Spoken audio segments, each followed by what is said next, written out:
Good morning. I really hadn't planned on sitting, but the stool's here, and I kind of like it. How's everybody doing? Hey, it's fall. So, you celebrators, calm down. I heard this story a while back, and I've heard it a couple of times from a couple of different places. And so I think it was probably a true story, but now it's well known enough that chances are some of you guys have heard it. But I'm going to tell it anyway. And the reason I'm going to tell it is because it's kind of a ramp. It's a good setup for where we're going. There was a lady, it was told to me as a true story. There's a lady that went to the airport, and she was flying somewhere, and she wanted to get there early, and she wasn't sure if they were going to have food on the plane. And so she goes to the little shop down the terminal, and she gets a little package of cookies, and she comes back, and she's want to make sure she's got all of her stuff. And you guys know how when you fly, you want to make sure you keep all your stuff kind of right there. And so she looks down as the guy sitting next to her reaches down and takes one of her cookies. Imagine this is you. I mean, just the awkwardness of that. It feels like an intrusion of like, well, maybe it was a mistake. Maybe it's a mistake. Okay. Everybody, have you noticed that flying brings out the weird in everybody? So she takes a cookie, and her thought was, if I take a cookie, then maybe he'll catch on. And he smiles at her, and he takes another one. And so this goes kind of back and forth, and she just keeps getting madder and madder of how weird this is. Where's this guy? And maybe he's not from around here. Maybe this is just how people do things where he's from. You know, all the weird, you can imagine all the thoughts. And finally it comes down, there's one cookie left, the one cookie. And she's thinking, I wonder if he would take the last one. And she's just so proud of herself that she's like, you know what? I'm going to wait. I'm going to give him the opportunity to take the last one. So she waits, and he kind of looks at her, and he gestures to her that she can have it.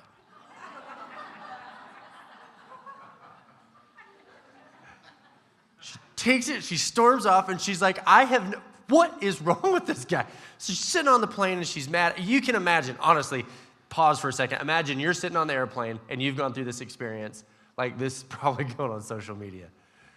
What in the world was this? So for however long she's sitting on the plane, she's thinking like, this is so weird. It's just so disgusting. And she's moving her stuff around. She reaches down into her bag, and she finds her bag of cookies that she'd bought.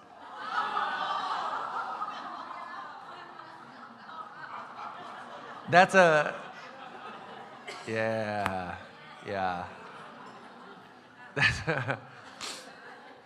I hate that story so much because we've all been there to some extent. We're like, go, and then you look. Oh, sorry.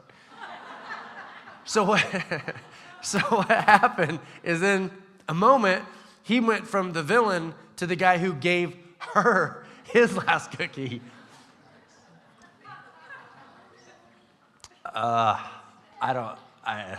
Honestly, that could probably be the sermon, actually. That could probably just, and we're done. So go home and remember, sometimes you're the cookie thief. But here's two things. Let me give you an English lesson, and I know this is surprising, but some of the things, I don't know why. I can't remember a lot of things. I can't remember names or faces. I'm sorry for everyone who I'm supposed to know. But then every now and then you learn something in like third grade, and it just implants. Here's what I remember learning in English in about third or fourth grade. What is the subject of the sentence, go get the mail? Can anybody with confidence that you know, tell me what the subject of go get the mail would be? And if you're not sure, don't say it, because just cuz. What is the subject of the sentence, go get the mail? Does anybody know? I got you scared. Okay. Go get the mail. The subject has an implied subject.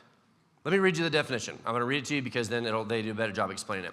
Implied subjects often occur in command. For example, in the sentence, go to the store, the verb go is not paired with a subject. It's just a go. Everybody with me so far? So the verb is not paired with the subject. It is just go. But since the sentence is a command, which would be directed towards the person receiving the command, the implied subject is the word you. And you go, how can you be the subject when you wasn't even listed in the sentence, right? Well, it's because then it's implied subject. So if I say, go get the mail, the subject is you. Okay, so many times, here's what's interesting to me. So many times in people's lives, when we decide that someone is doing something crazy, someone is acting in a way that we would never act, someone is sinning in a way that we would never sin, what's happening is this, is that we are clothing ourselves in an implied virtue. Let me explain what I'm talking about. We're not only saying you are doing something that is bad, we are also saying, and I would never do that. See there? Oh, he's taking my cookies. How dare he? I would never do that. So what she's doing is she's explaining in her mind, and she's frustrated in her mind, and she's going, that guy, I can't believe he would do that. But she's not just saying that guy is bad. She is also saying, and I am good. She is putting the bad jersey, the bad uniform on that guy, and she's putting the good jersey or the good uniform or the good garment on herself. Is everybody with me so far? So many times in life, a lot of the things that we do, we're not doing consciously. We're just doing because maybe we saw our mom and dad do it. Maybe we saw people that we trusted do it. Maybe it's just kind of habits that we've developed. And we're just doing things without realizing that we're doing them. And when they're explained and spelled out like that, they just kind of seem yucky. So implied virtue, we're going to start with that. If you're critical of people, you struggle with implied self-virtue. Let me give you an example. If you are constantly frustrated with the sin of other people, if you find yourself stressing out about how all the other people do all the other bad things, you are struggling with an implied virtue that goes, but I would never do that. Now, very few people would ever go, they're so bad and I'm so good. Because when you say it like that, it just sounds gross. But when you go, ugh, I can't believe those people, you are also saying, that's how good I am. It's 2018, and the world's gone crazy. We all know it. I don't watch the news. It's too much. It's a rabbit hole. I mean, we are one click of a button on a TV from endless amounts of garbage. But a term has come to the surface recently that I love. I love it because when something gets a name, it's so much easier to identify. There's a term, and I love it. It's one of my favorite new cultural terms, and that term is virtue signaling. I love it. And it's not a conservative liberal thing. Listen, if we're about to take this over to the political field, stop it. I don't care.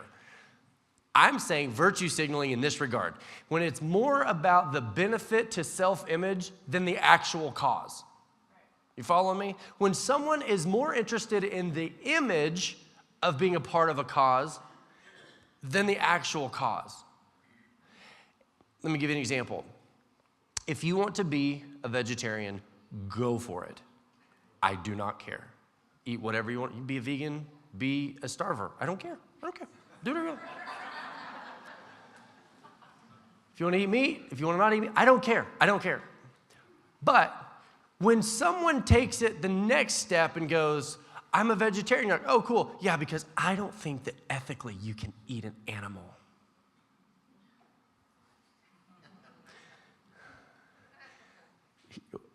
Okay, just for a second, and we're just doing this so we understand where we're going, okay? I'm not getting involved in an argument, and if you come up with your vegetarian argument later, you're not gonna get to talk to me.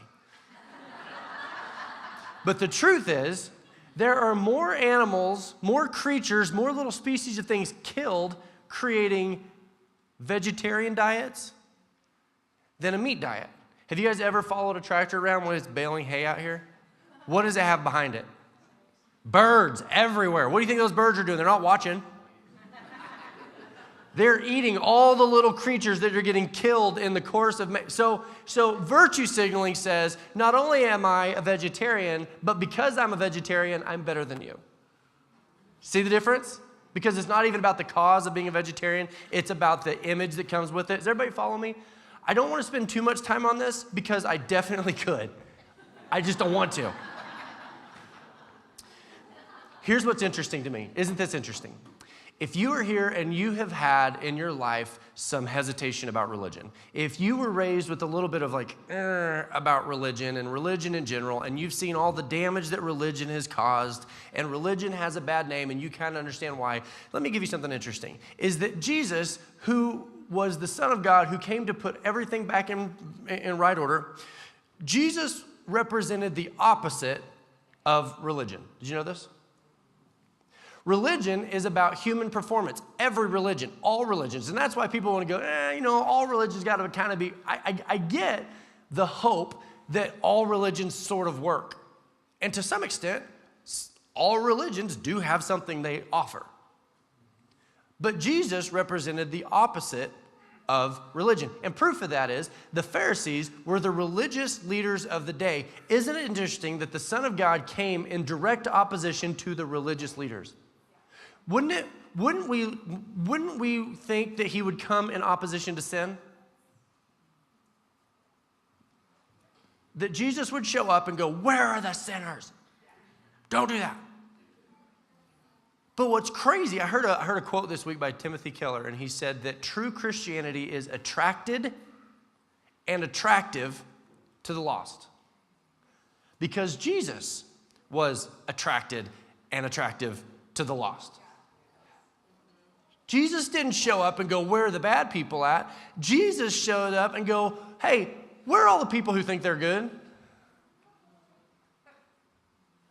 Where are all the people that are so convinced that they're good that they've got you convinced that that's what good looks like? Does everybody follow me? Where are the people that are so good that they've convinced you could never be good? Because that is religion. And what they're saying, what we say in virtue signaling, is that our yuckiness isn't as bad as your yuckiness. That we're somehow elevated. Luke chapter 18, verse 11. It says, the Pharisee stood by himself. This is Jesus talking about how the Pharisees do things. I just noticed that Carrie Ann moved the countdown clock from the back to the front. I got you. Just kidding. I'm like, oh, okay. Speaking of signaling. Okay, listen. Jesus talking about the Pharisees. The Pharisees, the religious leaders. This is Jesus talking about the religious leaders. He says, the Pharisee stood by himself and prayed this prayer. I thank you, God, that I'm not like other people. Cheaters, sinners, adulterers. I'm not like that tax collector. I fast twice a week and I give you 1/10 of my income. You ever know anybody like this? That the only way they can feel good is to give you an example of someone who's bad? That their goodness is 100% based in someone else's badness. And here's what's scary. Here's what's scary is that so many times when we're out of whack, the reason we're out of whack is because we think that we're right. I have the Bible, I follow the right God, I go to the right church, I'm in the right building, I'm around the right people. I've got to be right. And how frustrating is it when religion doesn't leave you fulfilled and you're going, I know I'm right because God's on my side. Doesn't it sound, I'm gonna step on the edge of the line and I'll try not to go over, but when this Pharisee's like, thank God I'm not like those people over there, thank God I don't do all those things, I do all the good things. Doesn't it sound kind of like one of the chronic friend zone dorks that's always chasing girls that are fresh off of breakups, talking bad about the ex-boyfriend? Yeah, we've all, you know him, of like, he doesn't deserve you. I don't want to go through, I don't want to, but it's a good example. I would never treat you like that. He doesn't deserve you. The guy who shows up with a gallon of ice cream in a movie and can't figure out why girls won't date him.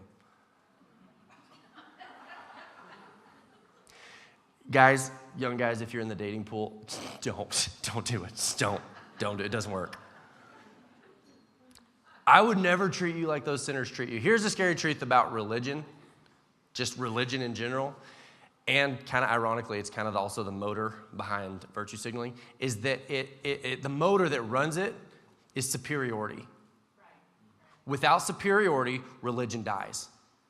Religion can't work. Religion cannot continue without superiority, and superiority cannot continue without someone less than.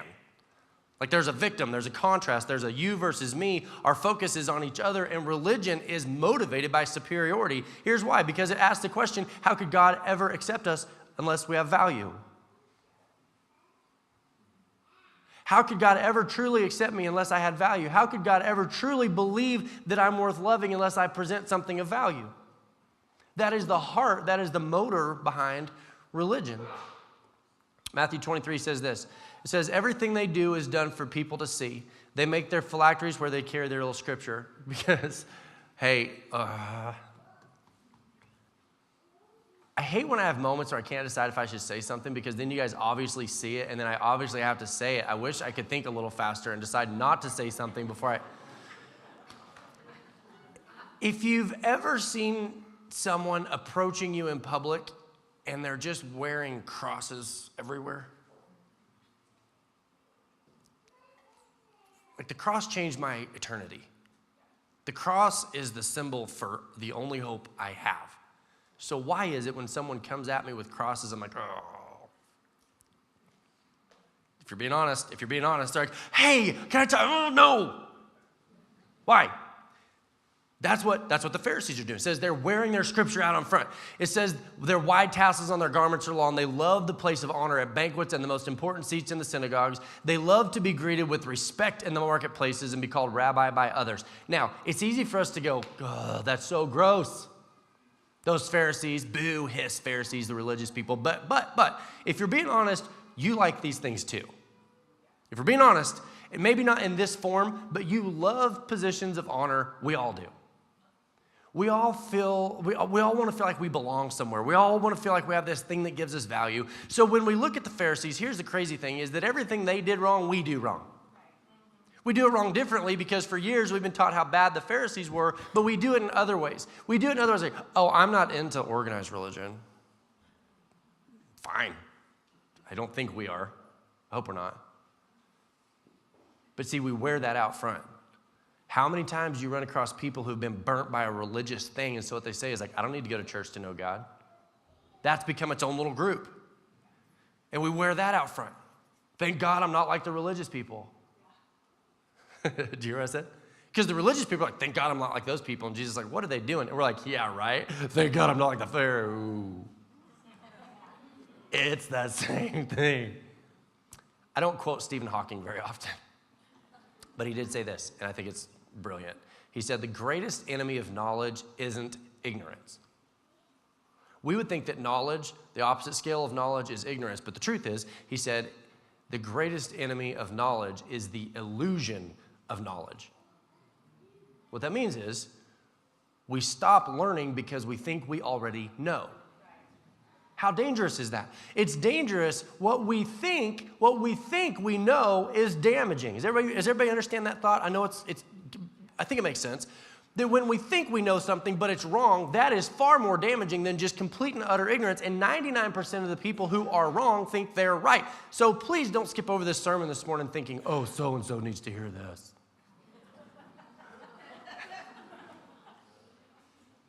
Because more often than not, when we realize that we are caught up in our own little weird brand of virtue signaling, we are convinced we couldn't possibly because we hate people who are virtue signalers.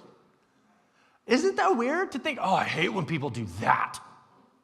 And we put on our little cloak of being right, like the lady with the cookies at the airport. This person's like, I'm right, and you're like, that guy's so wrong. I'm right. If you would say this, thank God I'm not religious like those Pharisees, bad news, you are one. You've become a Pharisee. When you are so convinced that you are right because someone else is wrong, you're a Pharisee. Isn't that crazy to think that we've been taught how bad the ditch on the right side of the road is, that if we're not careful, we go into the ditch on the left side of the road, and they're equally as damaging? Okay, I want to tell you a story, and I'm not trashing her. Don't repeat it to her because she would be so embarrassed because she's a 6-year-old little girl, so don't do it. But my little girl, Cody, this is proof of the fact that it's born in our humanity. It is woven into us. As a child, we struggle with this. So if you're going, oh, why am I so bad? Why do I do this? We all do, okay? We, like any good parents, leveraged our children yesterday. You do it.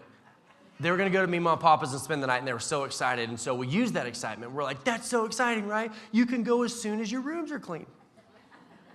Yay.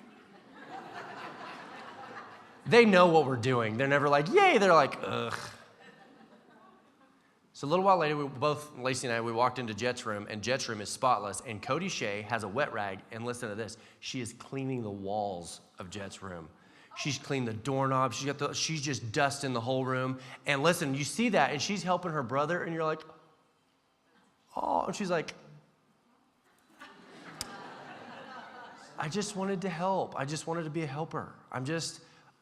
She didn't say this. We say this. I'm just all about helping other people. That's so nice. And so Lacey turns around, walks out to go grab something, and she walks by Cody's room. That is a mess. Let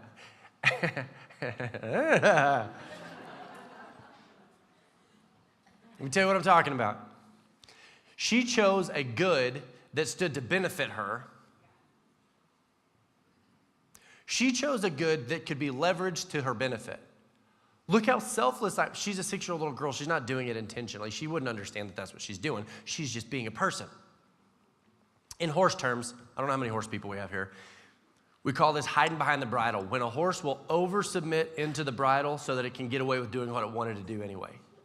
And then if you get after it, you would think that horses wouldn't think this way. I promise you they do. You're trying to get them to do something with their shoulders, so they give you their head with the bridle so they can be like, what? I'm doing it. Let me say it this way. They over-submit in one area so that they can cover under-submitting in another. So when God begins to encounter us, he doesn't go after the sins that you hate. He never addresses the sin in your life that you hate. He goes after the sin in your life that you love. And so you keep doing more about the sin that you hate. You're like, look how much murdering I'm not doing. Woo. Thank God I'm not like those murderers. It's a battle as a pastor. Listen, it's a battle as a pastor because my biggest amount of disapproval comes because I don't act like a pastor. I don't know if you guys know this or not, but the criticism is almost always aimed at, well, if he's a pastor, then why does he? I've gotten to a place in my life, and I don't want to ever be calloused or jaded, but I'm like, blech, whatever. Here's why. Because I don't know how to be a pastor. I don't know how to. Every time you go to a ministry conference, whoever's speaking brings in a book they've wrote. So that's cool.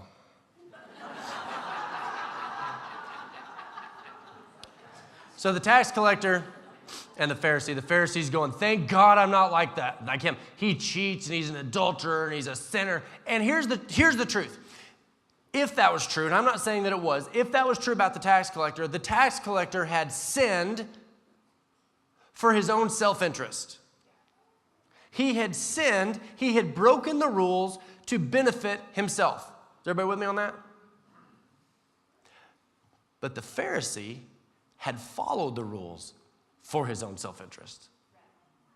He had followed the rules to the benefit of himself. They had actually done the exact same thing 2 different ways. So if you find yourself in sin because of pride, or if you find yourself in sin because of disobedience, which one's worse? Who cares? Who cares? I want to read you a story, and here's what's weird. I read it this week. And anytime I read a story that doesn't fit the nature of the Bible, I got to do more digging, because those are my favorite. I learn the most in verses and stories that don't make sense. Let me read this to you. Matthew 22:11 says, but when the king came in to see the guests, he invited all these guests, and they hadn't come, so then he invited just whoever will come. When he came in, he noticed a man there who was not wearing wedding clothes. He asked, how did you get in here without wedding clothes, friend? The man was speechless. Then the king told the attendants, tie him hand and foot and throw him outside into the darkness, where there will be weeping and gnashing of teeth. That doesn't seem right, does it? That actually seems more like religion. Like, you're not dressed correctly, you're out. So what was being said here? Because he invites everybody to the wedding party. Someone walks in, they're not wearing wedding clothes. They're wearing whatever they wore in. They're wearing whatever they were wearing on the outside. They wear it to the inside. And he goes, what are you doing? And the guy had no response. And so then he's thrown out. Let me try to explain this the best I can. Let me see if we can get there. What you have to know is that when this was written, if you invited guests to the wedding, you provided them with garments. The wedding garments were provided for you. So the king would have said, here, take this, take my clothing. You don't have to wear yours anymore. Take what I've given you. Wear the garment that I've given you. And this guy said, no, I'm pretty good with what I got. I'm pretty sure that what I wore in is good enough. Remember I said we clothe ourselves with I'm right and you're wrong? And that is the motor of the religious spirit. What this story is demonstrating is that the religious spirit does a lot of things, but it does not qualify you. Because Jesus did not come to amp up religion. He came to expose it. So here's the rest of that story in Luke chapter 18, verse 13. It says, but the tax collector stood at a distance and dared not even lift up his eyes to heaven as he prayed. So here's the tax collector. You got the Pharisees like, thank God I'm not like that guy. And you got the tax collectors, couldn't even pick his head up. Instead, he beat his chest in sorrow, saying, oh God, be merciful to me, for I am a sinner. I tell you, Jesus says, this sinner, not the Pharisee, returned home justified before God. For those who exalt themselves will be humbled, and those who humble themselves will be exalted.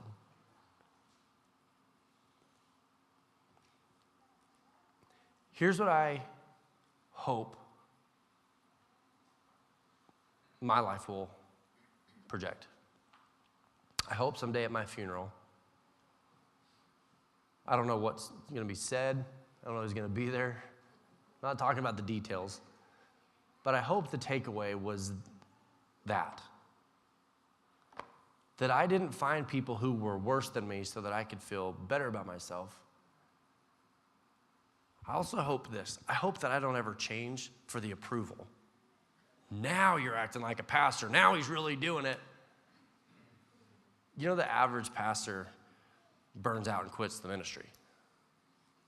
I don't think I'm on a burnout track. I think actually what I'm finding is by doing it this way, I would so much rather have a disapproval of a few and feel like that we're changing our area. I hope at my funeral it's this. I preferred the garment that God gave me when I walked in, and I accepted it with humility. And in fact, it lit a fire in me to reach the lost. I think if it helps, and I don't know if this helps, I don't even know if it's necessary to say, but I'm going to say it anyway.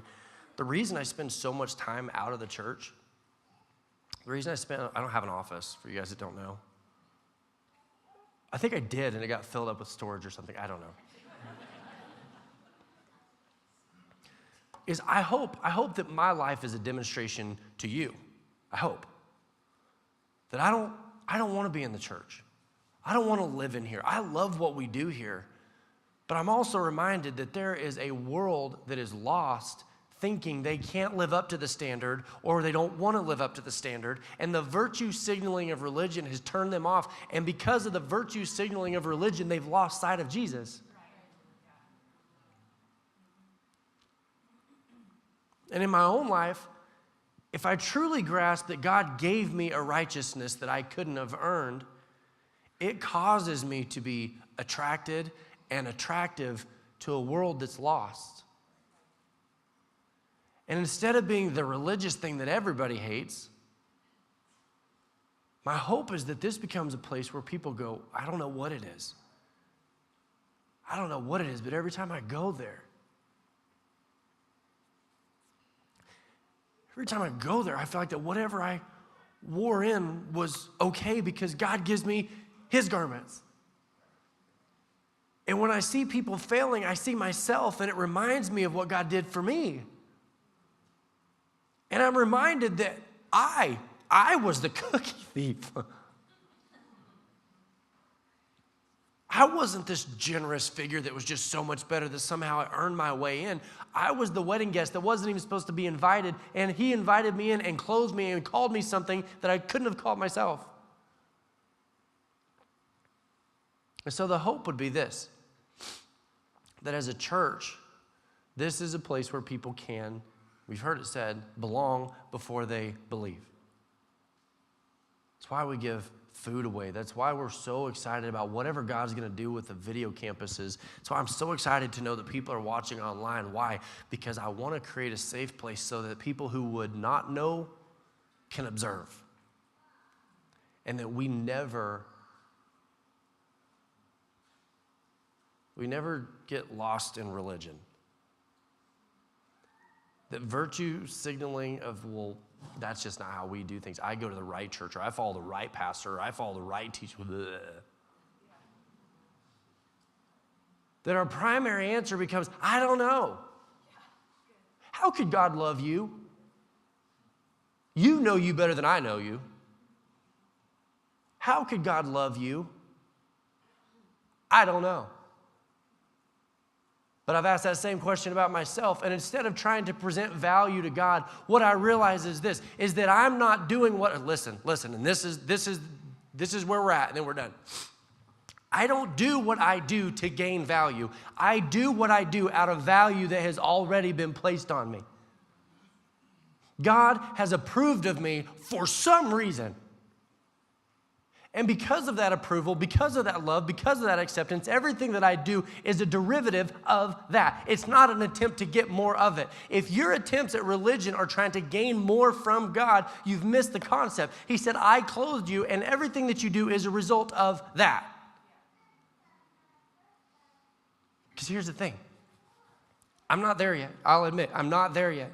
But there will come a day where I fully grasp the love of God for me, and I no longer feel the need for anything else. I no longer feel the need for more approval. I no longer feel the need for more superiority. I no longer feel competitive. All of the ugly things about me that I don't like will eventually go away as I grasp that it's already been given to me in a way that I couldn't have earned. So I don't need as annoying as this is, that's why you don't have a pastor who needs a lot of approval.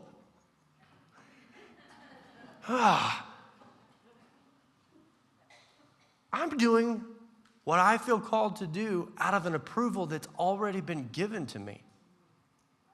And you are given that same approval through Christ. That when you go to bed tonight, you are 100% approved of through Christ. You don't need more approval. You're 100% significant in a way that humanity couldn't have got. Listen, the battle that we have for significance has already been won. In your life, it's already over. What you accomplish is not so you can gain more of it. It is out of the surplus that you've already been given that can be given to others in a way that brings them in, not pushes them further out. Let's pray. Lord, help us to see it in our own lives. Help us not to have the illusion of knowledge that keeps us from pushing forward into more knowledge. God, give us a heart that says, show me the areas where I can change. Show me the areas where I can improve. I don't need to see the areas I'm getting it right all the time. I don't need patted on the head. I don't need approval. I don't need this thing that we do when we feel like that we're inadequate. Lord, show us the ways where we can improve. Show us the ways that you would have us to move forward. Show us the areas where we have sought approval versus seeking obedience. Show us the areas where we're washing other people's walls instead of making our own bed. God, show us our own areas. Show us areas where we can improve on what you've called us to. With heads bowed and eyes closed just for a second, here's what I'm going to do. Here's where we're going to end. I'm going to challenge you this week to go home every day. Call it homework if you want to. Go home every day, and in whatever way, if you write things down, write things down. If you type things out, type things out. If you just have to go over it in your own mind, whatever it is, whatever your system is, whatever your method is, remind yourself every day that you have God's approval. I know that seems cheesy. I know it sounds simple, but that God approves of you, that God loves you. God is so excited for you. God is so excited for your future. And if we can remember that, we'll stop seeking it from other sources. We'll stop looking for approval from everybody else. We'll stop looking for virtue from all of the other areas. We can just go to God and know we are completely fulfilled. We are clothed in a garment that we couldn't have earned. And we'll start looking for ways we can be a blessing to people instead of hanging it over people's heads. Lord, show us this week how to do that right. God, put yourself into focus. Bring us into focus. Bring your love for us that you have through Jesus into focus. Pray in Jesus' name, amen.